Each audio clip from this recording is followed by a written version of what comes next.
안녕하세요, 축진먹입니다. 이번 라운드 최고의 빅매치 맨시티와 맨유의 맨체스터 더비. 양 팀의 상황이 그렇게 좋지 않은데요. 맨시티는 최근 10경기에서 단 한 번의 승리밖에 거두지 못하고 있고, 맨유는 새 감독이 오고 나서 자신의 축구를 만들어가는데 쉽지 않은 시간을 보내고 있습니다. 양 팀의 예상 선발 라인업, 예상되는 전술, 그리고 상대 전적까지 아주 간단하게 알아보도록 하겠습니다. 먼저 맨시티의 출전 불가 명단에 대해 알아보도록 하겠습니다. 일단 왼쪽에 4명, 아케, 스톤스, 로드리, 오스카밥, 이 선수들은 부상으로 맨유와의 경기에 출전할 수 없다고 보시면 됩니다. 또 리코루이스는 지난 크리스탈 팰리스와의 경기에서 퇴장을 당하면서 이번 경기에 출전할 수 없게 되었고요. 맨 오른쪽에 아칸지는 부상이 의심되어서 세모로 보면 될 것 같습니다. 최근에 적지 않은 선수들이 복귀했지만 그래도 아직까지 출전할 수 없는 선수들이 많이 남아있는 맨시티입니다. 맨유는 출전 불가 명단이 심플합니다. 루크쇼 1명입니다. 루크쇼는 부상으로 출전할 수 없고 최근에 에반스와 린델로프까지 훈련에 복귀했다는 소리가 있어서 나머지 선수들은 경기에 뛸 수 있는 상태로 보시면 될 것 같습니다. 이를 바탕으로 짜본 맨시티의 예상 선발 라인업인데요. 사실 최근에 맨시티에서 확실하게 잘한다 라고 말할 수 있는 선수가 없어서 이 명단을 짜는데 좀 고민을 많이 했습니다. 일단 골키퍼는 에데르송을 올려놨는데 충분히 오르테가도 가능하다고 생각하고요. 그바르디올, 디아스, 워커 이렇게 3명의 센터백을 예상해봤습니다. 그 앞에는 코바치치와 긴도안으로 예상했는데 마테우스 누네스가 긴도안 자리에 나오면서 오플백으로 기용될 수 있다는 얘기도 현지에서 나오고 있습니다. 2선은 도쿠, 그릴리시, 더브라이너, 베실바 이렇게 예측을 해봤고요. 필포든이나 사비뉴의 기용 가능성도 있긴 합니다. 그리고 원토벤, 홀란드는 질병이 아닌 이상 무조건 출전할 것 같습니다. 맨유의 예상 선발 라인업입니다. 골키퍼는 오나나, 백스리는 리산드로, 더리우트, 마즈라위, 그 앞에는 달로, 마이노, 우가르테, 아마드, 그 앞에는 마운트, 브루노를 예상해봤고요. 원톱은 호일룬이 예상됩니다. 아모림이 마운트는 선발로 잘 안 쓰는 경향이 있는데 지난 풀젠과의 유로파 경기에서 마운트 몸 상태가 꽤나 괜찮았거든요. 그리고 지난 경기에서 마운트가 교체로 투입됐기 때문에 체력은 어느 정도 여유 있는 상태입니다. 그래서 마운트를 예상 라인업에 한번 올려봤습니다. 자, 그럼 전술적인 포인트를 얘기해보도록 하겠습니다. 일단 제가 마운트 얘기를 한 건 최근 맨시티가 실점하는 과정 내지는 경기를 밀리는 과정에서는 에너지 레벨의 부족으로 밀리는 경우가 많습니다. 그런데 맨유 전방 쪽 자원에서 레시포드보다는 마운트가 훨씬 더 적극성이 높고 오프더볼 움직임에서도 아주 부지런한 모습들을 보여줍니다. 또 최근 맨시티가 후방 빌드업에서 미스가 많이 발생하고 있습니다. 미들맨 그바르디올에게서도 미스가 발생하고 카일 워커 역시 신체적인 능력의 한계가 느껴지는 시점입니다. 이런 과정에서 맨유가 전방 압박을 타이트하게 간다면 마운트 같은 선수의 에너지가 필요하겠죠. 또 맨유가 맨시티에게 전방 압박을 당할 때가 나올 겁니다. 그때 맨유는 왼쪽으로 돌아서 나가려는 상황들이 되게 많은데 그때 호일룬과 워커의 싸움이 생길 수도 있습니다. 이렇게 압박받는 상황을 피하기 위해서 호일룬이 빈 공간 쪽으로 출발할 가능성이 높고 리산드로가 거기서 왼발킥을 넣어주면 호일룬과 워커의 속도 경쟁 내지는 힘싸움이 진행될 겁니다. 그런데 일단 호일룬은 2003년생, 워커는 1990년생입니다. 둘의 나이는 13살 차이이고요. 호일룬이 최근 경기에서 보면 등지는 요령이 향상이 되었기 때문에 맨유가 지속적으로 워커 쪽을 공략한다고 하면 맨시티가 꽤나 고전할 것으로 예상됩니다. 그렇다면 맨시티에게 희망적인 부분은 없을까요? 저는 코바치치의 복귀라고 생각합니다. 그동안 맨시티가 앞쪽에서 공을 돌리다가 패스미스 나는 장면들이 많았는데 코바치치가 복귀하면 이런 문제는 조금 줄어들 것으로 예상됩니다. 아마 중원 쪽에서 조금 더 템포 조절과 조율이 될 것으로 예상이 되는데요. 공이 앞으로 가야 할 때와 뒤로 빠져야 할 때 이런 것들을 그나마 로드리와 비슷한 모델로 해줄 수 있는 선수가 코바치치라고 생각합니다.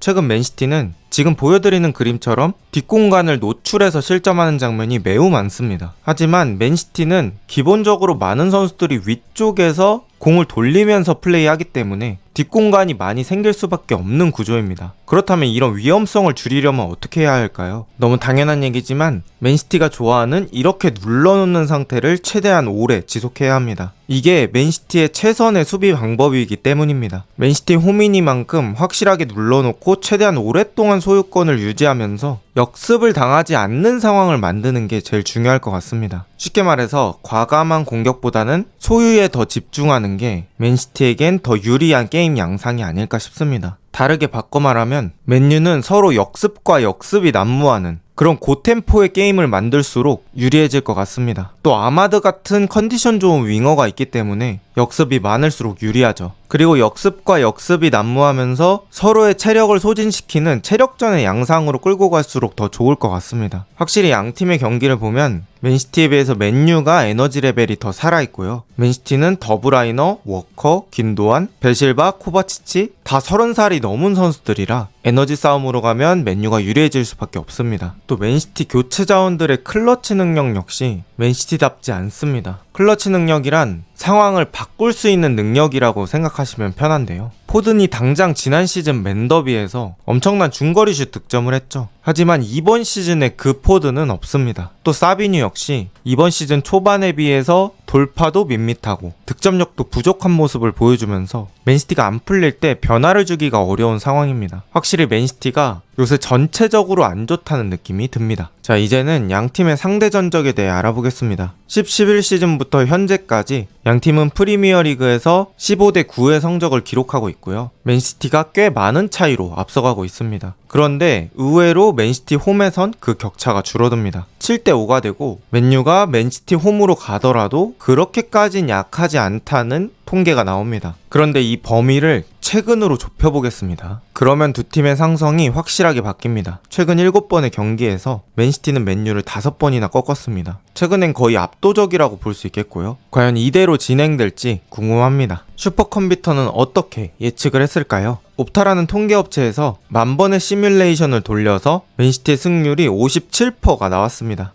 지금의 상황이 있지만 확실히 맨체스터 시티 홈이고 여태까지의 상대 전적도 반영된 게 아닌가 싶습니다. 과연 맨시티는 어려운 상황을 극복하고 맨유를 이겨낼 수 있을까요? 그리고 아모림은 첫 맨더비를 어떻게 소화해낼까요? 오늘 영상은 여기까지입니다. 좋은 하루 되세요.